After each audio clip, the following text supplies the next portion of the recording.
저는 함께 봉독한 갈라디아서 5장 7절에서 12절까지의 말씀을 가지고 종교주의와 세속주의의 위기를 극복하고 본질을 회복하자 라는 제목으로 함께 은혜를 나누고자 합니다. 말씀의 제목, 설교 제목처럼 종교주의와 세속주의라고 하는 것이 오늘날 이제 한국교회의 위기라고 하는 것으로 이제 진단을 하고, 그래서 이제 본질을 회복하자는 것을 이제 중심으로 이제 나눌 예정입니다. 올해 7월에 도쿄올림픽의 개최의 여부가 최근에 이제 많은 사람들의 관심사 중에 하나입니다. 단순히 그 일본의 경제, 사회, 문화 혹은 뭐 이 올림픽을 개최를 통해서 그 후폭풍이 어떻게 될 것이냐 그런 것만이 아니라 또 우리 그 국가대표 선수들 중에 병역 문제가 걸려 있는 사람들도 있고, 스포츠 전반적으로 그 산업의 그런 존폐 혹은 성장과 쇠락의 그런 기로에 서 있기 때문에 도쿄올림픽의 개최가 그렇게 쉽지만은 않지만 또 어, 많은 또 생각거리가 있는 것 같습니다. 어, 뭐 올림픽을 생각해 보면 그런데 이제 공통점이 있죠. 맨 마지막 경기는 마라톤이라는 겁니다. 이 마라톤과 관련해서는 많은 해프닝들이 있었죠. 이전에 이제 뭐 거의 100년도 넘은 사건이겠지만 그 어떤 선수가 탈진해 가지고 그냥 스스로 기권하고 집에 가다가 갑자기 몸이 좋아져서 어, 차 타고 이렇게 가다가 결승점 얼마 안 놔두고 내린 거죠. 그래가지고 마치 뛴 것처럼 해가지고 금메달 땄던 사건. 근데 나중에 그것이 폭로돼서 취소된 그런 사건도 있습니다. 근데 이제 최근에 마라톤과 관련된 이 올림픽 마라톤의 해프닝은 2004년 아테네 올림픽에 8월 30일입니다. 한국 시간으로.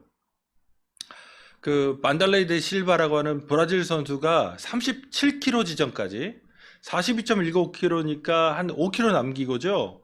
1등으로 그것도 2등하고 300m 앞선 겁니다. 그러니까 한 40초 앞선 거예요. 그러니까 굉장히 많이 앞선 거죠. 그래 달리는데 갑자기 어떤 이상한 그 초록색 치마 입고 있는 그 뭐 호런이라고 하는 아일랜드계 이런 종말론 신봉자인데, 그 세상에 종말이 오고 있다는 것을 알리기 위해서 그 방법으로 뛰어든 거죠. 그래서 이 그 만달레이 데 실바를 잡고 끌고 가서 이제 관중석 있는 쪽에서 넘어뜨려 버린 겁니다. 그 사건 때문에 한 10초 정도, 10초가 조금 안 되지만 손해를 받고 그 어수선한 분위기에서 다시 일어나서 뜁니다. 그런데 그 한 3, 40초 앞서다가 한 10초 정도 손해보고 뛰다가 1km 더 가서 2등이 추월하고 한 2km 더 가니까 그러니까 39km 지점에서 3등이 또 추월해가지고 결국에는 이 네실바라는 선수가 3등으로 결승선에 들어와서 동메달을 땁니다. 이것으로 인해서 뭐 금메달을 줘야 되지 않냐, 뭐 브라질 선수니까 브라질에서는 올림픽 위원회에 제소하고 뭐 난리가 났던 사건입니다. 잘 달리고 있던 선수가 뜻하지 않게 엉뚱한 어떤 사람이 끼어들어서 낭패를 볼 뻔한, 실제로도 그 3위라는 결과에 대해서 많은 논쟁이 존재하는 거죠. 근데 이런 사건이 오늘 갈라디아서 5장 7절에서 12절에서 사도 바울이 갈라디아 교회 성도들에게 벌어진 일을 그런 비유를 사용하는 겁니다. 그러니까 마라톤 습격 사건과 같은 일이 갈라디아 교회에 벌어졌다. 7절을 보시면 너희가 다름질을 잘 하더니 누가 너희를 막아 진리를 순종하지 못하게 하더냐. 그러니까 갈라디아 성도들이 달리기를 잘했다는 거예요. 지금까지 달리기를 잘하고 왔는데 누군가 너희를 막아서 진리를 순종하지 못하게 했다. 그러니까 진리를 순종하지 못하는 교회가 엉망인 상황이 되어버렸다 라고 진단을 한 겁니다. 이렇게 본문을 조금 보면 초신자만이 어떤 신앙의 위기를 겪는 게 아니라 지금 너희가 다름질을 잘 하더니, 그러니까 정말 온 힘을 다해서 열심을 다해서 최선을 다해서 오랫동안 주님을 향해서 달려왔는데 초신자가 아닙니다. 그럼에도 불구하고 위기를 겪어서 그 신앙생활이 엉망이 돼버린, 그 신앙생활이 전혀 다른 엉뚱한 방향으로 전개돼 버린 사건이 나타날 수 있다는 얘기입니다. 다시금 이 말씀을 통해서 우리가 그 진리를 순종하는 일에 하지 못하게 하는 그런 세력, 그런 가르침, 그런 영향, 이런 것들을 확인하고 그것들을 용납하지 않을 뿐만 아니라 배격하고 진짜 본질, 신앙의 본질을 다시 한번 붙잡고 나아가는 그런 계기가 되기를 원합니다. 첫 번째로 진리에 순종하기 위해서는 우리가 하나님으로부터 부르심 받았다는 것, 어떻게 부르심 받았는지를 기억해야 됩니다. 그래서 조금이라도 거짓된 가르침은 배척해야 됩니다. 앞서 말씀드린 대로 7절을 사도 바울이 그리스도인의 삶, 신앙생활을 달리기에 비유합니다. 그러면서 갈라디아서에서는 듣지 못할 정도의 칭찬을 합니다. 지금까지 잘 달려왔다는 거예요. 그래서 칭찬한 거죠. 그런데 마냥 칭찬할 수 없는 상황이 벌어진 겁니다. 누가 너희를 막아 진리를 순종하지 못하게 하더냐? 여기서 진리라고 하는 단어는 그리스도의 복음, 교회의 핵심인 그 복음을 얘기합니다. 그런데 지금 이 상황은 어떤 상황이냐면 회방꾼이 나타나서 그 잘 달리고 있는 사람을 붙잡고 그 길로 가지 못하게, 그 진리로 가지 못하게 하고 오히려 다른 길로 가게 하거나 아예 뛰지 못하게 만드는 그런 상황, 어처구니 없는 그런 광경을 만들어내고 있다는 얘기입니다. 이렇게 그 갈라디아 성도들의 신앙생활, 그 달리기 열심으로 살았던 주님을 향한 그런 최선의 삶을 방해하고 있는 것은 가르침입니다. 8절에 그 권면이라고 하는 그 단어거든요. 그 가르침. 그런데 이게 페이스모네라는 그리스어인데 이 단어는 거의 안 나옵니다. 신약엔 여기가 유일하고 다른 그리스 문헌에도 거의 쓰이지 않는 거의 부정적인 단어입니다. 이간질, 선동 이런 겁니다. 그러니까 우리 성경이 권면이라고 곱게 번역해서 그렇지 그 이간질, 그 선동행위는 너희를 부르신 이에게서 난 것이 아니라고 하는 겁니다. 그러면 갈라디아 교회에 들어와서 성도들에게 이간질, 선동했던 그 가르침은 어떤 것이었을까요? 분명히 유대인들이 구약 성경에 나오는 구절들로 가르친 겁니다. 구약 성경의 어떤 그 본문들을 따서 이와 같이 하나님이 율법에서 할례도 행하고 안식일도 지키고 뭐 율법의 규례들도 지키고 절기도 지키고 음식법도 가려서 그렇게 지키라고 한 것처럼 지켜야만 하나님의 은혜가 있다고 가르친 거죠. 일부분을 딴 겁니다. 오늘날 이단들 혹은 뭐 BTJ 뭐 그런 이단들 혹은 뭐 최근에 코로나19 사태 가운데 드러난 한국교회의 문제들의 핵심은 일부 부분만을 따서 그것을 전체 성경인 양 하는 겁니다. 예를 들어 종교개혁 시대에 로마 교황청마저도 면죄부를 주는 것이 정당하다고 신학적으로 주장했습니다. 일부 성경 구절을 따면 그것도 그렇게 보일만합니다. 그렇기 때문에 종교개혁 전통 안에서 개신교회가 유지하고 있는 성서 해석은 또따 스크립트랍니다. 모든 성경이에요. 성경의 전체 대세, 성경의 전반적인 기조, 성경의 전반적인 그런 가르침을 봐야지 일부 구절만 따면 기복주의도 가능합니다. 은사주의도 가능하고 수없이 많은 잘못된 가르침들이 가능합니다. 다시금 이것이 진리라고 하는, 하나님의 진리라고 몇 개의 구절만 따가지고 하는 그런 가르침은 위험할 수 있다는 것을 생각하셔야 됩니다.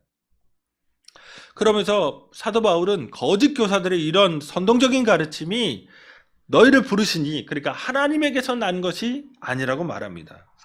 오늘 제가 강조드리고 싶은 것은 여기서 사도 바울이 교회의 모습을 얘기하면서 특별히 교회의 주인 되신 그 하나님의 모습을 어떻게 강조하고 있는지를 우리가 이제 깨달아야 된다는 겁니다. 사도 바울이 여기서 하나님을 그냥 하나님이라고 부르지 않았죠. 뭐라고 호칭했냐면 너희를 부르신이라는 호칭으로 얘기합니다. 이 부르신이라는 말이 사도 바울이 쓰는 전문적인 그런 신학적인 용어입니다. 한 번도 사도 바울은 자기의 서신에서 부르다라는 그 표현에서 주어로 하나님이 아닌 다른 대상을 쓴 적이 없습니다. 어떤 사도도 어떤 교인도 어떤 교회도 너희를 불렀다고 쓴 적이 없어요.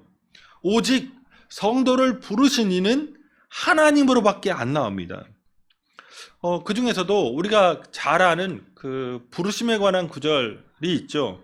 로마서 4장 17절입니다. 기록된 바 내가 너를 많은 민족의 조상으로 세웠다 하심과 같으니 그가 믿은 바 하나님은 죽은 자를 살리시며 없는 것을 있는 것으로 부르시는 이시니라. 여기서도 부르시는 이라는 표현이 나옵니다. 그런데 어떤 표현으로 쓰냐면 죽은 자를 살리시며 없는 것을 있는 것 같이 부르시는 거예요. 그러니까 그 부르시는 이는 어떤 분이냐? 죽은 자를 살리고 없는 것을 있는 것 같이. 이건 창조입니다. 지금 부르다라고 하는 성도가 되게 하는 것, 예수 믿게 하는 행위를 얘기하면서 앞에서 깔아주고 있는 것은 이건 창조와 같은 행위라는 거예요. 이 얘기를 왜 하냐면 인간의 공로가 없습니다. 창조에 인간도 없는데 인간의 노력도 인간의 지혜도 없어요. 창조에 인간이 뭔가 가담해서 협력해서 창조가 이루어진 게 아니잖아요.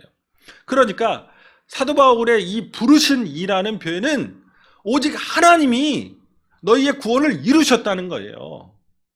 그건 100% 하나님 거라는 겁니다. 예수 그리스도께서 십자가의 죽으심으로 그 보혈의 공로로 우리가 죄 용서함을 받고 하나님의 자녀가 되었다는 겁니다.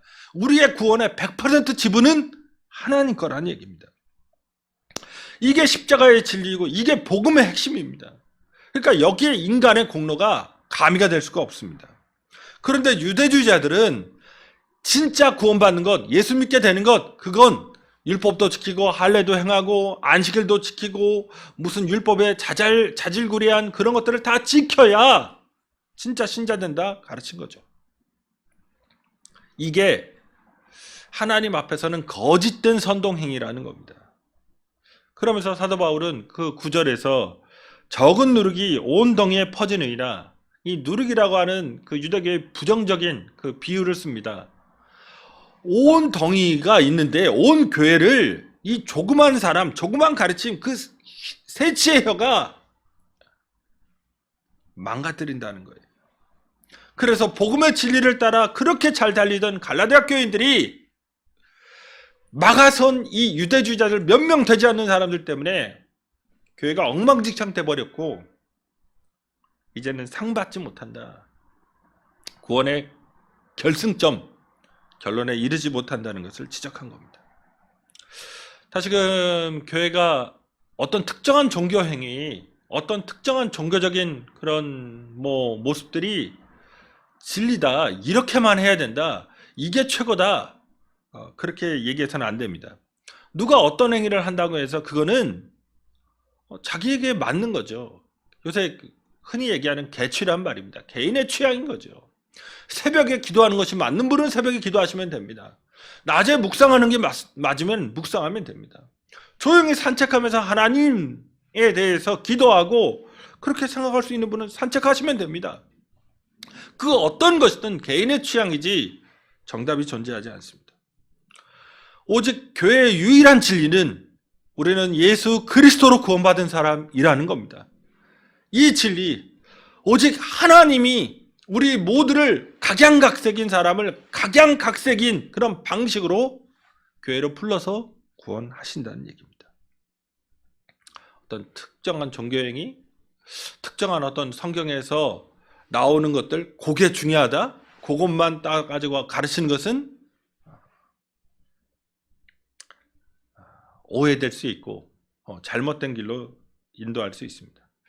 두 번째로, 그러면 거짓된 복음을 받아들이는 것, 오직 예수만으로, 예수의 십자가만으로 구원받는다고 하는 이 교회의 진리가 아닌 조금이라도 다른 복음을 가르치는 것은 약간의 실수 정도가 아니라 하나님께 심판받는 중대한 실수라는 겁니다.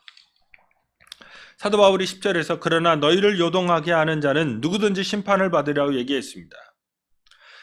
심판을 받는다는 것은, 심판은 법정적 용어거든요. 심판은 잘못됐다고 선고하는 거죠.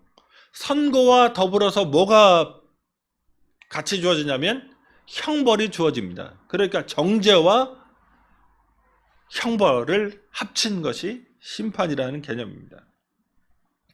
그럼 왜 심판받느냐? 여기서 너희를 요동하게 하다라는 표현이 나오죠. 이 요동하게 한다는 표현이 갈라디아서 1장 7절에 교란하다라는 말과 동일한 단어입니다. 이 호타라손이라는 거거든요. 이게 그 정치적 반역에 관한 용어입니다. 정치적 반란. 그럼 이건 사형에 처하는 거죠. 그러니까 그냥 죄가 아닙니다. 이건 그 죽을 죄입니다. 영적인 반역이라는 거예요. 자, 율법을 지키자, 할례를 행하자, 음식을 가려 먹자, 절기 안식일을 지키자. 그래야 좋은 신자다. 어쩌면 일면 괜찮은 얘기일 수도 있습니다. 그런데 사도 바울은 그와 같은 가르침의 이유와 근원에 대해서 꿰뚫어 보는 겁니다.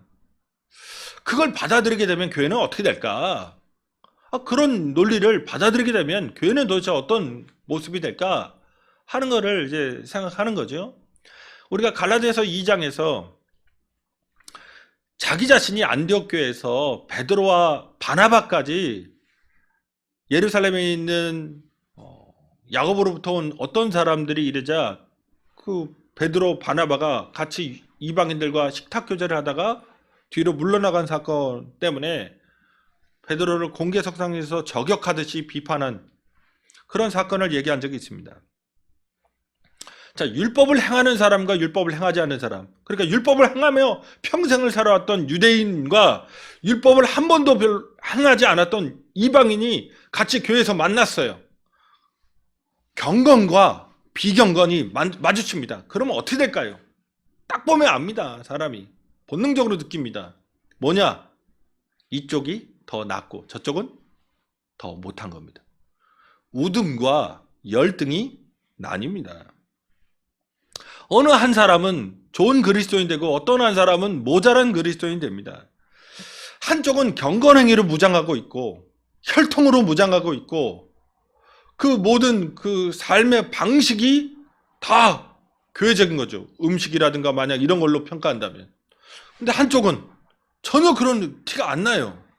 그냥 세속티가 풀풀 납니다. 오늘날도 더 경건해 보이고 교회에서 봉사하고 헌신하고 막 이런 일들을 하는 분과 그렇지 않은 분이 딱 만났을 때 교회에서 본능적으로 느낍니다. 어느 쪽이 더 우월하고 어느 쪽에 더 열세에 놓이게 됩니다. 그런데 사도 바울은 그건 교회가 아니라고 보는 겁니다. 그건 교회가 추구할 바가 아니라는 겁니다. 교회는 오직 예수 그리스도의 십자가의 은혜로 구원받은 평등한 공동체라는 얘기입니다.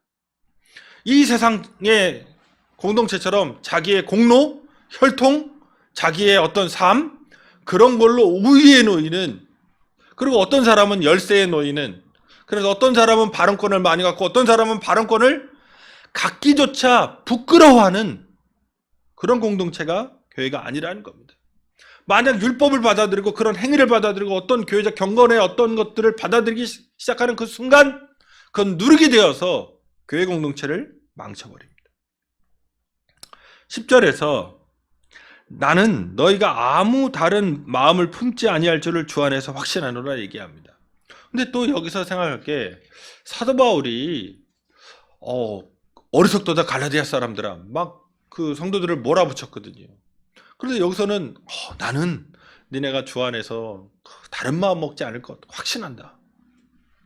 어떻게 이렇게 긍정할까요? 지금 바울이 본 갈라디아 교회는 이 소수의 사람들이 예수 그리스도의 진리의 복음을 뒤집어 엎어서 반란을 일으킨 겁니다. 하나님의 교회를 뒤집은 사건이에요. 그때 오늘 주 안에서 확신하노라는 용어를 기억하셔야 됩니다. 하늘에 계셔서 부활하셔서 그 교회를 세우시고 그 교회 세우시기 위해 자기의 몸을 찢고 피를 흘리신 예수 그리스도께서 주 안에서 그러니까 다스리고 계신다는 거예요, 교회를. 그러면 이 반란자들의 힘과 예수의 능력 누가 이길까요? 바울은 확신한 겁니다. 예수의 능력이 이긴다는 겁니다. 교회는 어리숙해 보이지만, 교회는 어중이 떠중이 모인 것 같지만, 교회는 대단한 조직이 아니지만 예수 그리스도께서 다스리시는 그런 사람들의 모임이라는 겁니다. 주님께서 이 반란 진압하실 것이다. 그래서 교회의 본질, 저번 주에도 봤듯이 예수 그리스도께 다시 오실 그날을 바라보는 그 소망 안에서 사랑으로서 역사하는 믿음, 믿음과 소망과 사랑, 이 교회의 본질, 오직 예수를 바라보고 예수님 다시 오신 그날을 기억하면서 이 땅에서 하나님을 믿되 그것을 사랑으로 나 자신의 삶을 녹여내서 다른 사람들에게 축복이 되는 삶을 살겠다. 희생과 헌신의 삶을 살겠다. 그 교회의 본질, 누가 누구보다 높아지겠다, 우월해지겠다, 이런 방향성이 아니라 자유와 평등, 평화의 공동체를 이뤄내겠다. 서로 용서하고 서로를 지향하고 서로를 지탱해주고 서로를 축복하는 그 공동체를 이뤄내겠다고 하는 이 본질, 그것을 주님께서 이루실 거라는 거예요. 그의 나라를. 그럼 이게 현실이 되었을까요? 주님의 권능이 이 반역자들의 세력보다 더 컸을까요? 어떻게 생각하시나요? 당연히 크시죠. 이유는 아주 간단합니다. 그거 어떻게 아느냐? 갈라디아서가 살아남은 겁니다. 그 사람들에게 그 최소한 4개 이상의 교회에 보낸 거잖아요. 비스디아, 안디옥, 루스드라, 더베, 이고니온. 이 성도들이 다 돌려받는데 이거 불태워서 훼손시켜서 버리지 않았습니다. 지금 성경에 들어와 있잖아요. 성도들이 이 가르침을 진짜로 받아들인 겁니다. 오늘 우리가 이와 같이 주 예수 그리스도의 다스리심에 복종할 때 하나님께서 우리에게 부족한 신앙을 새롭게 하셔서 온전한 신앙으로 세워주실 겁니다. 마지막 세 번째로는 하나님이 어떤 분이냐? 하나님이 종교적 어떤 열심이나 그런 헌신 같은 거, 열광 같은 거, 그걸 요구하는 분이 아니라 하나님이 진짜 요구하는 건 이 십자가의 복음을 제대로 깨닫고 그 십자가의 복음을 그 삶으로 실천하는 겁니다. 그러니까 다시금 종교주의와 종교주의에 맞물려서 그 종교를 잘 믿으면 복 받는다고 하는 이 물질주의, 세속주의를 교회는 거부해야 됩니다. 오직 교회의 핵심은 예수 그리스도의 십자가입니다. 그 십자가에 따른 우리의 실천이 교회의 목표입니다. 사도 바울은 십자가 복음을 따르는 삶, 예수의 피 묻은 그 복음으로 온전하게 선 교회의 모습이 어떤 것인지 11절에서 자신의 경험을 통해 얘기해 줍니다. 형제들아, 내가 지금까지 할례를 전한다면 어찌하여 지금까지 박해를 받으리요? 그리하였으면 십자가의 걸림돌이 제거되었으리니 라고 얘기합니다. 내가 지금까지 전한다는 표현을 썼는데 이 전한다가 뭘 전하죠? 바울은 십자가의 복음입니다. 예수 그리스도께서 십자가에서 죽으셨다는 그 참혹한 처참한 고통스러운 정말 저주받은 것 같은 그 십자가에서 돌아가셨는데 그리고 부활하셨다는 거죠. 그걸 다스리신다는 거예요. 그것만을 전했습니다. 그런데 여기서 십자가의 걸림돌이라는 표현이 나오죠. 근데 그 당시 사람들이 볼 때는 그렇게 실패한 거죠. 예수는 삶이 완전히 좌절한 거죠. 그게 걸려 넘어집니다. 그 당시에 성행했던 종교들이 있어요. 유대교가 그랬고 수많은 로마 제국의 종교들이 있었습니다. 그들이 공통적으로 지향했던 것은 세속적인 성공이었고 세속적인 안정이었고 세속적인 행복이었고 세속적인 만족이었습니다. 다 그렇게 하나님은 역사하신다. 그런데 기독교는 하나님께서 그 아들 예수를 보내서 십자가에서 죽게 하심으로 구원하신다는 거예요. 결이 다릅니다. 당시에 성행했던 종교와 다른 가르침을 가르칩니다. 그래서 이게 받아들여지지 않아요. 그러니까 박해를 받아요. 내가 지금까지 할례를 전한다면 어찌하여 지금까지 박해를 받으리요. 제 설교문에는 좀 다른 게 있지만 짧게 말씀드리면, 자, 바울이 전에 유대교에서 엄청난 그 경건성, 그 공부하고 지식, 대단한 능력을 갖고 있죠. 남에서부터 8일 만에 할례 받았고, 베냐민 집하고 아람어를 사용하는 히브리인 중에 히브리인이고, 그는 랍비였고 대단했습니다. 그런데 빌립보서 3장 7절 8절에서 그것을 해로 여기고 모든 것을 배설물로 여겼다고 말합니다. 그 거지 같은 거, 그 쓸데없는 거, 그렇게 평가한 겁니다. 인간의 종교성, 인간의 노력, 인간의 기도, 인간의 금식, 인간의 헌금, 인간의 봉사, 인간의 선교, 그걸로 고만지 못한다는 겁니다. 다 배설물 같은 거다. 그러면서 박해받지 않았을 거다. 만약 그런 걸. 이런 얘기는 뭐냐면, 사람은 인간의 공로 앞에서 끔뻑 죽습니다. 노래 잘하는 사람 만나면 노래 못하는 사람은, 저 같은 사람은 기가 죽어요. 공부 잘하는 사람 만나면 공부 못하는 사람은 기가 죽습니다. 얼굴 잘생기고 예쁜 사람 만나면 그렇지 못한 사람은 기가 죽어요. 인간의 공로 앞에, 인간의 현상 앞에서 사람은 아주 명확한 반응을 보입니다. 그러니까 교회 안에 들어와서도 나 몇 대째 예수 믿은 집안이다, 나는 어디 선교했다, 나는 지금 후원한다, 나는 이렇게 봉사한다, 나는 직분이 무엇이다, 나는 교파가 무엇이다, 나는 성령의 은사가 이런 것이 있다, 그런 얘기를 들려주면 사람들이 끔뻑 죽습니다. 사도 바울은 그거보다 훨씬 더 많은 걸 갖고 있었어요. 그는 방언도 기도할 수 있었고 삼층천도 봤습니다. 그런데 얘기 안 합니다.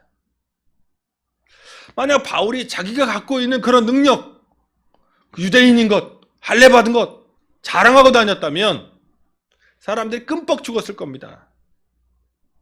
그런데 바울은 그런 건 얘기한 게 아닙니다. 오직 예수 그리스도의 십자가로 구원받는다는 얘기를 한 겁니다. 오직 그분이 십자가에서 달려 죽으심으로 말미암아 우리 모두가 구원받았다고 얘기하는 겁니다. 여기의 핵심은 이겁니다. 강자의 논리를 제거한 거죠. 유대교식으로 얘기하면 바리새인, 사두개인, 서기관들은 율법을 들이대면서 나는 이대로 살고 있다고, 그래서 나는 우월하다, 나는 강자다. 그럼 그렇게 못하는 애들은요, 세리, 창기, 죄인, 쓰레기라고. 그러면서 사람을 나누었습니다. 한쪽은 지옥 갈 사람, 한쪽은 천국 갈 사람으로. 그런데 오히려 이 종교적인 엘리트들, 종교적으로 율법을 잘 지킨다고 하는 사람들이 예수님이 비난했던 사람들이고, 심지어 그들이 예수를 죽였습니다. 사도 바울이 평가하는 것은 심지어 교회마저도 이렇게 강자의 논리로 돌아갈 수 있다는 얘기입니다. 그게 아까도 얘기했듯이 안디옥 교회가 그런 겁니다. 야고보로부터 온 어떤 사람들, 율법을 지키는 사람들, 강성 유대인들이 안디옥에 왔을 때, 심지어 베드로도 바나바도 그 강자의 논리, 그들이 더 나은 교인, 더 발언권이 세거든요. 그러니까 약자인 이방인 성도들을 버린 겁니다. 십자가 앞에서 교인 중에 어떤 사람은 강자이고 어떤 사람은 약자가 되는, 어떤 사람은 우월하고 어떤 사람은 열등한,